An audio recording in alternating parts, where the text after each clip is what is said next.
Good morning guys! Fresh garden harvest ang ating gustong ibahagi sa inyo ng mixed gulay. So samahan niyo ako sa paraan na ating pagluluto kung paano natin pinasarap ang mga gulay-gulay na ito. With 1 slice of pork. Sahugan natin yan ng mga libreng gulay na ating na-harvest doon sa ating garden.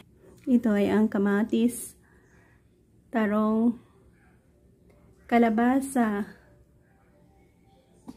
sitaw, okra, at ampalaya. So yan ang mga sangkap na ating bagong harvest doon sa ating garden. With of course kamatis, onion, garlic.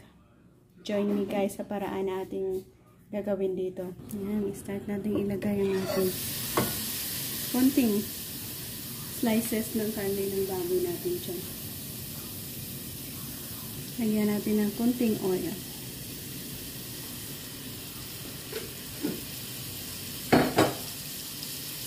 Kamatis, onion, garlic.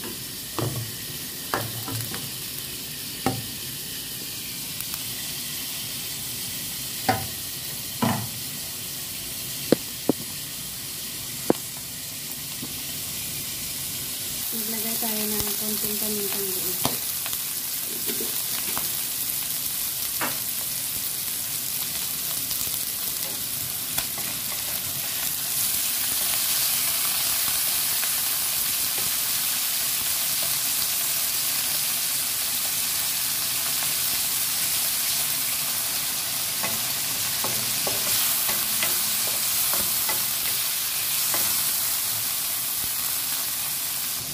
Tayo ng konting magic sarap.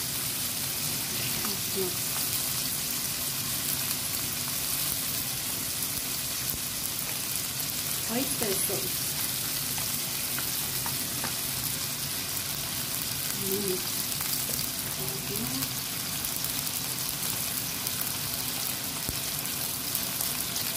Halo. Nilagyan natin ang mainit na tubig. Ganyan ng kaisi. Konting mainit na tubig. Cover. Ayan, natin lumambot ang ating karne. Kaisi ang ating paraan kung paano natin gawin ang ating mixed gulay na ito. Ayan, at ating nang napalambot. I-add natin ang ating mga mixed gulay-gulay. Talong. Ampalaya. Kalabasa. Long beans, okra, ayan, lahat na ito, mga mixed gulay. Cover at hayaan natin lumambot lahat dyan. Pwede na natin mahalo. Mixed gulay natin.